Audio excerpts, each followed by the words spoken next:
नमस्कार। आप जुड़ चुके हैं स्टेट समाचार के साथ और मैं हूं आपका अपना दोस्त मोहित जम्बाल। आज मैं आपको एक ऐसी शख्सियत से मिलवाने जा रहा हूं जिनका रूबरू करवाने आप सब इनको जानते ही होंगे। इनका नाम है ब्रह्मज्योत सत्ती।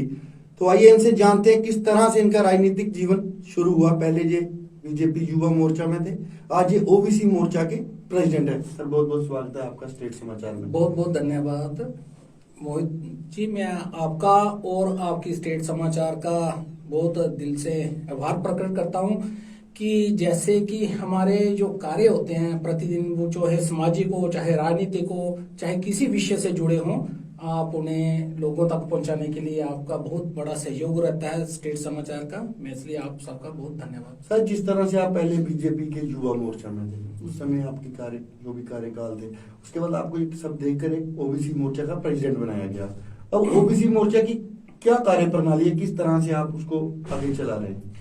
देखिए मोहित जी, पहले वाले काल से हम संघीय संगठन के साथ जुड़े हैं, संघ में है। प्रथम वर्ष किया है हमने, आईटीसी ओटीसी दोनों किए हैं। उसके बाद एक ऐसी पार्टी जो सामाजिक और देश के लिए चलना चाहती है, उसी के साथ हम धीरे धीरे चलते रहे। कार्यकर्ता के रूप में हम काम करते रहे। फिर इलेक्शन के दौरान 2002-3-4 में मैंने इलेक्शन भी कंटेस्ट किया था बीजेपी की तरफ से, और उसके बाद युवा मोर्चा में भी रहा। उसके बाद फिर पहले ये सेल होता था, मोर्चा नहीं होता था, पहले ये सेल होता था।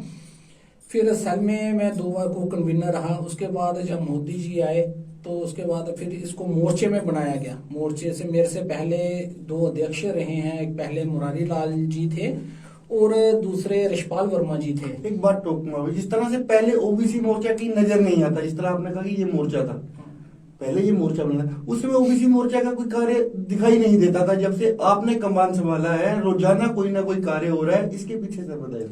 देखिए मोहित जी, अब इसे कोई विडंबना ही कहे कि आज से 3 साल पहले, मतलब जब मेरे को ये ओबीसी मोर्चे का जिम्मेवारी मिली प्रदेश अध्यक्ष की, तो एक प्रलय आ गई।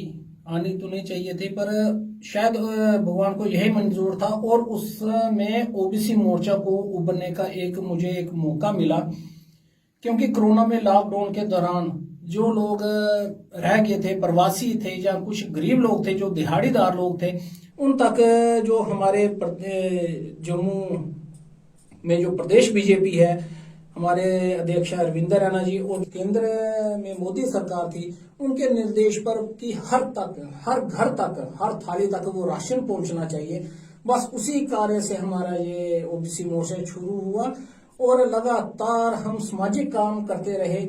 चाहे किसी के घर में राशन पहुंचाना हो, चाहे किसी के घर में दवाइयां पहुंचानी हो। उसके बाद लगातार हमारे कैंप चलते रहे, दवाइयों के, सैनिटाइजर, फेस मास्क के अलावा और भी जो लोगों की जरूरत थी, सब्जियां बांटने के लिए, कुछ भी जरूरत में सामान पहुंचाने के लिए, जो लोग प्रवासी थे, जो जहां से नहीं जा सकते थे, उनको असुविधा, उनको बाहर पहुंचाने के लिए, उनको कईयों को दूध, बच्चे छोटे छोटे थे, उनको दूध वगैरह की जरूरत होती थी, उनको आर्थिक सहायता पहुंचाने के लिए ओबीसी मोर्चा ने लगातार एक सामाजिक कार्य में अपना हिस्सा लिया। और जिसका आज ये हुआ कि आज ओबीसी मोर्चा को बच्चा बच्चा जानता है, अलग पहचान बनी, एक अलग पहचान बनी है। अब आगे भी ओबीसी मोर्चा का यही कार्य रहेगा? किस तरह से आप आगे आने वाले, इस समय इलेक्शन आने वाले हैं, इस तरह को पता है चुनाव आएंगे, उसमें ओबीसी मोर्चा का क्या योगदान रहेगा? क्या ओबीसी मोर्चा की इस बार सीटें रिजर्व होगी?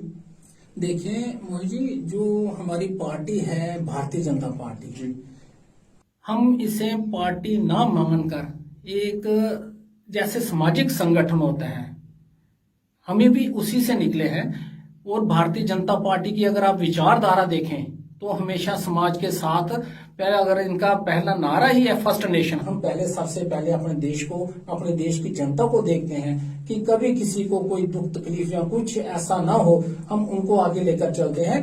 और ओबीसी मोर्चा भी भारतीय जनता पार्टी से उसका एक अंग है। और जैसे आज तक ओबीसी मोर्चा हमेशा सामाजिक कार्य करता रहा, ऐसे ही आगे भी करता रहेगा। क्योंकि ऐसा है कि हमने कभी इलेक्शन के दौरान, कभी मतलब होता है कि जैसे बाकी पार्टियां की भैया इलेक्शन आ गई और लोगों में जाकर पैसे बांटना, शराब बांटना, या कुछ लोगों के घर में जाके पता करना कोई कैसा है कोई कैसा नहीं है।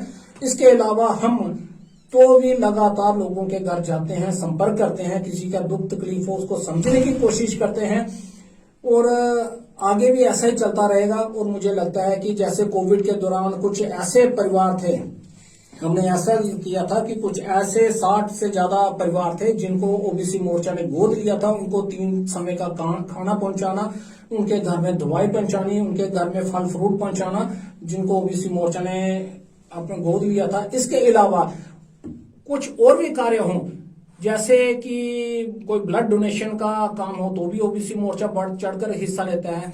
इसके अलावा अगर कोई भी ऐसा कोई हमारी जैसे दूसरी पार्टियां देश के विरोध में कोई बयान आ जाता है जिससे देश आहत होता है, वो एक समाज के खिलाफ एक बयान आ जाते हैं, उसके खिलाफ भी ओबीसी मोर्चा ने बढ़ चढ़कर हिस्सा लिया। चाहे कोई भी प्रोटेस्ट हो, ओबीसी मोर्चा तब भी सबसे आगे बढ़कर चढ़कर लेता है। और इसमें मैं आपको ये एक बात बताना चाहता हूं कि वो समय था जब कश्मीर में हिंदुस्तान के तिरंगे के अपमान होता था, बार बार अपमान होता था, पर जब से ये मोदी सरकार आई है और श्रीनगर में पहली बार भारतीय जनता पार्टी ओबीसी मोर्चा ने पाकिस्तान और चाइना का झंडा जलाने का जो काम किया है वो भारतीय जनता पार्टी ओबीसी के मोर्चा ने ही किया है। इसके लिए हमें अपना नुकसान भी है, हमें अपने कार्यकर्ताओं के नुकसान उठाना पड़ा। हमारे जो जिला अध्यक्ष थे बड़गांव के, उनको भी शहीद कर दिया गया, हालांकि उनको सिक्योरिटी में रखा था, बताया था कि बाहर नहीं जाना, फिर भी अगर वो चोरी निकल गए तो वो निशाना बन गया। जिस तरह से टारगेट किलिंग हो रही है टीचर्स एसोसिएशन, जितने भी कश्मीर में हमारे जम्मू के एम्प्लॉइज थे, मैंने कुछ ही दिन पहले एक खबर कवर की थी, उनका ये कहना है कि बीजेपी का कोई भी लीडर उनकी बात तक पूछने नहीं आया, वो पिछले 190 दिन से धरने पर बैठे हैं। क्या कारण रहा ऐसा कि ब्रह्मज्योत सती वहां तक नहीं पहुंचे, जब भाजपा के अध्यक्ष रविंद्र रैना जी वहां नहीं पहुंचे? उनका एक गिला है। अभी आपने ध्यान नहीं दिया होगा कि अभी पिछले दिनों रविंद्र रैना जी हमारे जो अध्यक्ष हैं वो वहां पर गए थे, उनसे बातचीत हुई है और उन्होंने उनको आश्वासन दिया है कि आपकी बात हम एलजी साहब के साथ और केंद्र में रखेंगे। नहीं, उन्होंने बताया कि जो जहां हमारे अध्यक्ष यहाँ पर पहुंचे जाते हैं, यहाँ पर हमारे अध्यक्ष खड़े होंगे, पूरी की पूरे मोर्चे, पूरी की पूरी टीम जो उनका जहां खड़े होंगे सभी उनके पीछे ही खड़े होते हैं। तो सर उम्मीद लगाई जा सकती है कि उनकी जो ट्रांसफर पॉलिसी है वो लागू हो जाएगी, जो उनकी तनख्वाहें सरकार द्वारा बंद की गई हैं उन्हें जल्द मिल जाएंगी? नहीं, वो तो जल्द जो भी होगा, मैंने आपको पहले बताया भारतीय जनता पार्टी बाद में है, पहले ये एक सामाजिक संगठन है। अगर हमारा समाज में कोई दुख तकलीफ होगा उसकी सबसे ज्यादा पहले पीड़ा भारतीय जनता पार्टी के कार्यकर्ताओं को ही होती है। ब्रह्मज्योत जी, एक आखिरी सवाल आपसे, जिस तरह ओबीसी समाज सड़कों पर है, उनको 27% रिजर्वेशन हर स्टेट में मिल रहा है, लेकिन जम्मू कश्मीर में क्यों नहीं? यह सवाल आपसे इसलिए क्योंकि आप ओबीसी मोर्चा के प्रेसिडेंट हैं। क्या आप इसके साथ सहमत हैं? सहमत तो हूँ मोहित जी। ऐसा है कि मैं मानता हूँ कि 27% है, पर सारी स्टेटों में 27% नहीं है। अब पंजाब में जाएंगे तो 12% होगा। और मेरा ये मानना है कि पहले यहाँ 2% होता था ओबीसी को, मोदी गवर्नमेंट की वजह से इनको 4% मिला।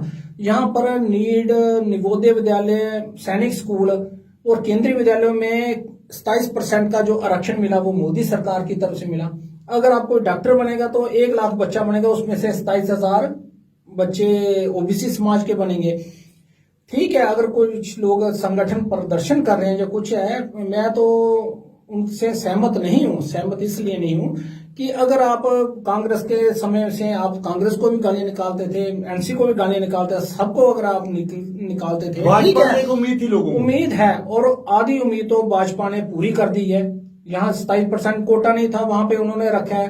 अब रही बात आरक्षण की, और मेरे को उम्मीद है कि बहुत जल्द कमीशन ने अपनी रिपोर्ट सबमिट कर दिया है। पहली कैबिनेट में, जब कैबिनेट बैठक होगी, कैबिनेट में इसको अप्रूव करके आगे पार्लियामेंट में कमेटी में इसको मंजूरी मिल जाएगी और बहुत ही जल्दी जो आरक्षण है वो बढ़ जाएगा। ऐसे प्रदर्शन करने से तो नहीं बढ़ेगा। ब्रह्मज्योत, एक बात और बताएं मुझे आप, जैसे आने वाले चुनाव, काफी लंबे समय से जम्मू कश्मीर में चुनाव नहीं हुए हैं, जब चुनाव आते हैं तो आपको लगता है कि ओबीसी मोर्चा के लिए भी कुछ सीटें रखी जाएंगी? जी, मेरे को लगता है, देखें, अगर आधी आबादी देखी जाए तो आधी आबादी ओबीसी समाज की है। पहले तो 27 कास्टें थी, 15 और डाल दी हैं और अब 42 कास्टें हो गई हैं। पर आने वाले चुनावों में ओबीसी मोर्चा की भी हिस्सेदारी रहेगी जहां तक मेरे को लगता है, क्योंकि अगर मोदी जी ने कहा है कि सबका साथ सबका विकास, वो जो प्रदेश की तरफ से भी है कि ओबीसी का भी बीच में हिस्सा होगा। जैसे बाकियों को आरक्षण से उनको तो मिला है, हमारी पॉलिटिकल ओबीसी को पॉलिटिकल रिजर्वेशन नहीं है, पर फिर भी जो भी होंगी तो वो ओबीसी समाज को अच्छी सीटें मिलेंगी, ऐसा मेरा मानना है। कहेंगे सत्य लिखेंगे।